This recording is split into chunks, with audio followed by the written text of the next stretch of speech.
Now with Florida State, I need to know who Mike Norvell's PR guy is. Where did this idea come from that he's some kind of QB guru? Jordan Travis is just a good quarterback. He's not a good quarterback because of Mike Norvell. Where are all the quarterbacks? Mike Norvell's been at Florida State for 4 years. Where's the quarterback he signed and developed? Well, he did a nice job at Memphis. Okay. And didn't y'all just get done shitting on the group of 5 for 15 minutes? Well, you can only do what you can do when that's your job. But obviously, we've seen a lot of these guys come from the group of 5, and he did a great job at Memphis. So the answer is none. He hasn't signed and developed a single good quarterback at Florida State in 4 years. True, because he's only played one, and that's Jordan Travis. And now I know he only played one, Mark, but has he never signed a quarterback at Florida State? In other words, why is Ukulele the quarterback at Florida State right now? Because he never signed or developed a decent quarterback. Why did these people think that DJ was going to come in there and get turned into something he's not because of Mike Norvell's? He's never done that. I don't want to hear about Memphis. Y'all just got done taking a giant dump on the group of 5 as a whole. You just got done telling me and everyone else listening that what SMU did in the group of 5 doesn't matter compared to the Power 4. So why does it matter for Norvell? He doesn't know what he's doing. He has a losing season half the time, 50% losing seasons. Well, he took over a crappy program by Florida State. Okay, well, the coach at Northwestern that nobody watching can name took over a 1-win team in the Big Ten. How many games did he win last year? 8. Okay. Did it take him 4 years to get a winning record? No. What was that today? We really don't know if he's going to be able to maintain that. Florida State is so much more talented than Georgia Tech, you can't measure it. Yeah, they blew that game. Yeah, they blew it. They were not as inspired as the other team. They didn't call as good a game. None of that. Yeah. They got physically beaten. Oh, yeah, the lines of scrimmage were – I couldn't believe what I was seeing. I couldn't believe it because I haven't suddenly changed my mind. I agree with DeReal. Georgia Tech's not winning 10 games. I mean, let's just look. Not against their schedule either. Yeah, I'm happy for the Georgia Tech fans. I'm not. My point isn't to crap on Georgia Tech. Like I am happy for them. They've been through the ringer for a decade, basically, since the last few years of the Paul Johnson era up through now. Like I am happy for the Georgia Tech fans. That's a big win for them. First top 10 win since. I don't know, whatever. 15, since anybody, 16. Yeah, something like that. So I mean, I'm happy for them. Not my intention to take anything away from their win or whatever. But obviously, the story is Florida State is bad, not Georgia Tech is good. This was unacceptable. I mean, I really can't believe it. I can't. I mean, now I love to see it. And so did everybody else because of the last 8 or 9 months. Florida State fan. I don't know if I've ever seen a fan base deserve to lose a game more than the Florida. I'm not even talking about the team. I'm talking about the fans deserve this loss big time. Running around 8, 9 months, embarrassing themselves, posting Kirk Herbstreit's address everywhere. Everything's his fault. Boogeyman hiding under their bed. I mean, they deserved it. No games count. A jet lag. This was a preseason game. Now they're going 11-1. These people are living in a land of delusion in Tallahassee. I don't get it, man. I don't understand. Are partially, Lou, but at the same time, you got to understand that we deal with these passionate fans every day, don't we? That's what makes this great, and we understand that they're delusional because I tell people this all the time. I unfortunately do it in a nice way, but I basically insult my viewers every day by telling them they really don't know what they're talking about, most of them, and that they're delusional and they're biased. Just admit it. You're biased. You're delusional. That's fine. You're a fanatic. And that's what makes this great. And that's what college football is. First and foremost, it's about passion. But when you get snubbed at 13-0, regardless of any objective analysis that says you were not one of the 4 best teams, but they did earn it. So you're going to be pissed off about that for an off season. Now going to the conspiracy theories is where they lose everybody. Blame, this idea that Ward Manuel, the athletic director at Michigan, is just secretly doing what ESPN tells him to do in order to benefit the SEC. Like, this is what they believe. Or Boo Carter last year at NC State, that they don't really vote. There is no vote. Yes, It's I a know. sham. I know. They don't even know who's on the playoff committee. They literally think it's ESPN is the play. Like, they don't even know. And then when you tell them, it's like, well, even Ward Manuel and Boo Carter will do anything for money.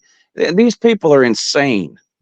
Well, think that. you were not wrong. My point, Lou, is that they have just been given circumstances to show their insanity, unlike other college fan bases that would be doing the same thing. Yeah, well, I'm still happy they lost. Forget the team. I'm happy the fans lost. The Florida State fans. They deserved it. They deserved to lose. Reality is they just can't beat the state of Georgia. Georgia's just better than Florida. Just full stop.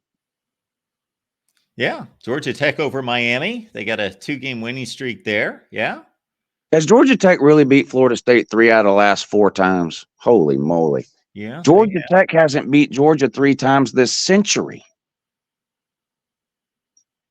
And they play every year. And Florida State's lost 3 or 4 to Georgia Tech. Wow. Unbelievable. I don't even know what to say. It's crazy.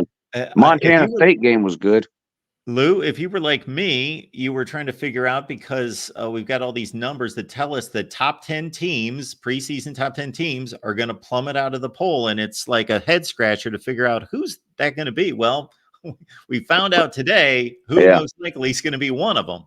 I just wanted to talk about Florida State because Uncle Lou did have a point earlier when he was talking about Mike Norvell and his resume when it comes to developing quarterbacks. And I got a homeboy that actually goes to Florida State, and he was hanging around with a couple of the players. I'm not going to say their names, but they kind of like alluded to the fact that DJU wasn't going to be Jordan Travis. And, they like to do, and my homeboy went to a lot of the spring practices, and he said that, he wasn't really looking that hot then. And I really believe that Missouri and Florida State are the 2 most overrated teams going into this year, because a lot of people are high on them because of the recency bias. And every year we have like a team that comes out of nowhere, wins double-digit games. You remember Roll the Boat 2019 Minnesota? Sure. And, after that season, everybody was thinking, oh, is Minnesota next to take that big step in the Big Ten, challenge Ohio State, Penn State, and then they fell off.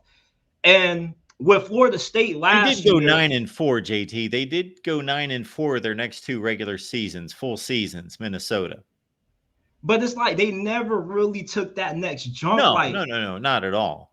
Sure. But it's like, with FSU last year, that was a historically great team. That was like an all-time great talent-wise Florida State team in terms of what they had in recent memory.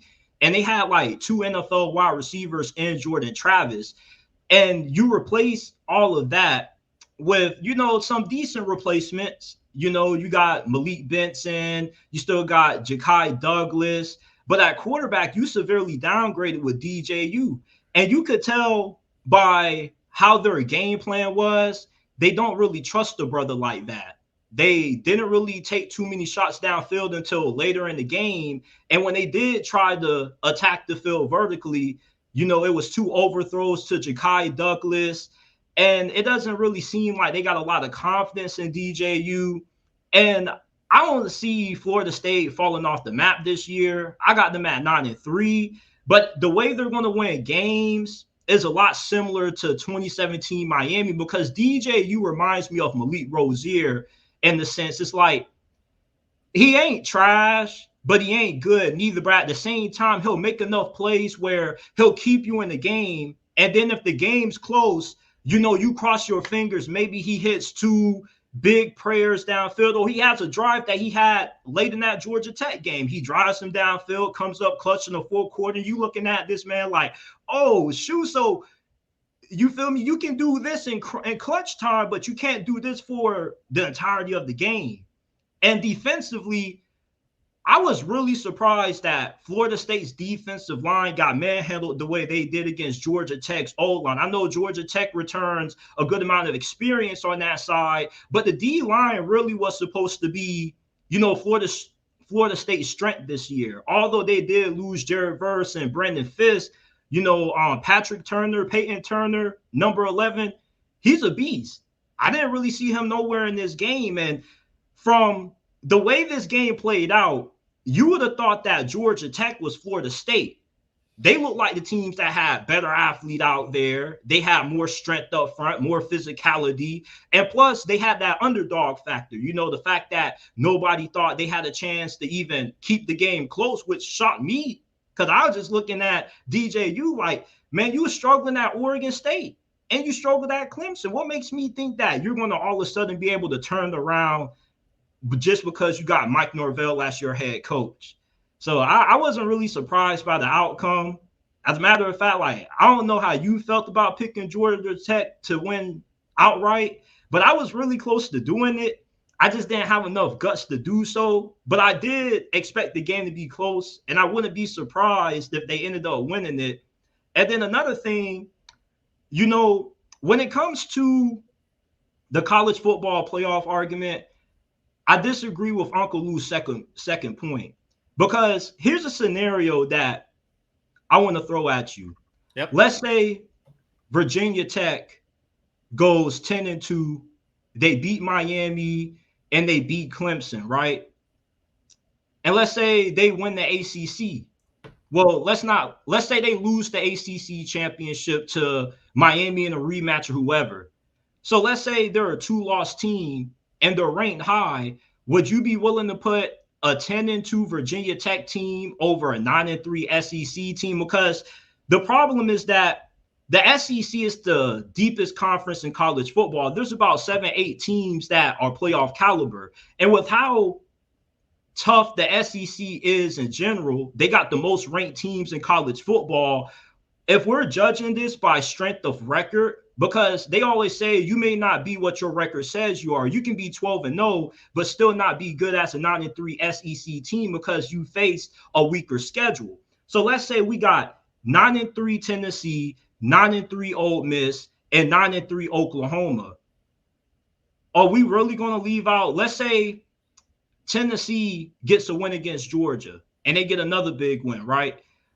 Are we going to put them over a 1-loss team from the ACC? Let's say Miami goes 11-1, or let's say the Big 12 or whoever has a 1-loss team. You see, I get what people come from, but you can't compare college football to the NFL. They're two different sports, and the NFL has automatic bids, and then they just go by tiebreakers and records. Okay. And the committee already didn't get it right last year. Yeah. So with 12 teams, now there's more room to make the argument that these SEC teams should be in. Even if we got like a couple of 3-loss Big Ten teams, how would this work out? I got your point. Yep. We got it, JT. So you're basically, are we going to take a Big Ten or SEC team that is a worse record with a much better schedule, with better wins and better substantial losses, and elevate them past a lesser team, or what we consider to be a lesser team with a better record out of the ACC? Well, what you're saying there also has to be taken into consideration within even those conferences. So just take your example from the SEC. Oklahoma has a tough schedule. Texas has a fairly lousy schedule, especially by SEC standards. I posted a video about a week ago. It outlines to a T the difference between these two schedules. So yes, I believe that this situation, not that it's a perfect playoff system, but that it's a good one in that it honors the conference championships. Therefore, we're not going to have a situation like we had with Florida State last year. And I don't care if you're the 22nd ranked team in the country, and if pick your team. Let's say Georgia Tech loses to Notre Dame and Georgia, but let's say Georgia Tech has some miracle run in the ACC and they go to the ACC championship game and they win it. And this system honors the conference championships, but then allows the committee to select the best teams. Now, in terms of your selection of, let's say, Miami going 11-1, but not winning a conference, let's understand that that is basically impossible for that to happen. They're going to be going to a conference championship game if they're 11-1. So they're either going to win the conference or they're going to lose a second game in the conference championship game. But I absolutely believe that the schedule needs to be taken highly into consideration, and that a 9-3 Michigan team, let's say, if they lose to Oregon and Ohio State in extremely close games, let's say they even beat Texas, but they lose another game by a field goal. Yes, that schedule is worth so much more than what we're seeing out of Miami and other teams in the ACC and the Big 12. Utah's schedule is pretty bad. It's horrible. Do you think that we could soon, because the coach of Utah, Kyle Whittingham, said that it's more realignment on the way. Do you think it'll be like the NFL, AFC, NFC, it just be Big 10, SEC? Because we're at 12 and we're supposed to expand to 14 in 2 more years. Do you really think that realignment was more so in the benefit of the SEC and the Big Ten's interest versus benefiting college football as a whole? Absolutely. Yes. 1,000 times over. These conferences, this is the issue with college football and always has been the issue. Number one, this sport started as a true collegiate sport. It had nothing to do with money. There were guys that just played basically intramural football is basically what it was. And then they got better and better and better, and it became popular, and then money corrupts things if it's not utilized the right way, and it got popular. And as soon as money gets involved, then people just want to figure out the best way to get the money. So then TV became involved, and as soon as TV became involved, they started making a ton of money. And so then you're taking an amateur framework that's historically been amateur, and you're pushing professionalism into it with all this money that's being made. And we finally gotten to a point where we're basically quitting the hypocrisy to a certain extent and saying, you know what, it's a semi-professional sport. It's basically a professional sport. We still want to see these guys go to class and represent their university, but they're professionals to a large degree. So that's been one of the big issues in how this sport has evolved, is that the framework is amateur, but the reality is that it's professional. The other issue in this is that the NFL, when you think about what the NFL does, like every other professional sports, but the NFL is the best example.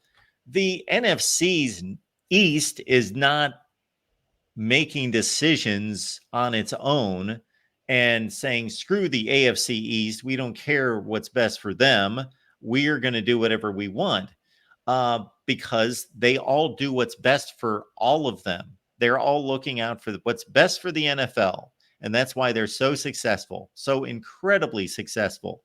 College conferences, Tony Batiti with the Big Ten, he's not hired by college football. He's hired by the Big Ten to do what's best for the Big Ten, which means make us the most money, give us the most authority, the most autonomy, increase our brand image, do everything that you can. And most of the time, that's to the detriment of the other conferences. The same with Greg Sankey of the SEC. And Brett Yormark would do it with the Big 12, but he just doesn't have the brands to do it. So, yes, the sport conflicts itself by the way it's structured. There should be a commissioner. There should be a governing body that oversees the entire sport, and therefore decisions could be made for the best of the sport, not the individual conferences just doing whatever they want that's best for them. And I got one more question for you. So what if I'm a big Coach Prime fan? what if it works? What if they end up winning the Big 12? They make it to the playoffs. Will we see a domino effect, copycat league, where everybody will see, okay, Dion just won a conference championship, overhauling his roster straight through the portal, only got a couple of big name recruits. What we see pretty much the rest of the new coaches in college football adopt this philosophy, or will coaches be like, you know, what Dion did is only because, you know, he's an untraditional head coach. Nobody will pull that off. Your second point should be the one that people should be considering, because I think any other coach would be foolish to think that they're Deion Sanders. So for all the things that Deion Sanders does that I don't, there's a lot of stuff that he does that I think is good for the young men that he coaches. A lot of good that he puts out there. There's some other things that he does that I think are a bit silly. I think he gets offended too much by the media. But he's the only Deion Sanders in college football. Think about Nick Saban, Dabo Swinney, Urban Meyer in the past. All those guys became huge names in college football because of college football. Deion Sanders was a brand before he entered college football. He's a celebrity based on being a great NFL player, based on being a TV celebrity and a spokesman for Aflac and other places. He's a brand unto himself. So nobody else is going to be able to duplicate. Whether it's successful, we'll just have to wait and see. I have my doubts that it's going to be successful, but if it's going to be successful, it's going to be because of Deion Sanders and not that because anyone else could duplicate that. I appreciate you taking my call, Mark. I got one more question, but I'm going to answer it. I'm going to ask it and then get up off here. How you feeling about Lincoln Riley, man? Do you think it's over for him? The ceiling's about to fall, or do you think D'Anton Lynn's going to work his magic? I appreciate you, Mark, man. Keep up the great content. Thanks, JT Sports. Appreciate you stopping by, man. College football is even more exciting with some action on the line. And the games are even better when you're cashing in. And the Voice of College Football is the place to be to get the greatest value. Let's start with my picks. 75% against the money line, 58% against the spread. I've got a 40-year track record.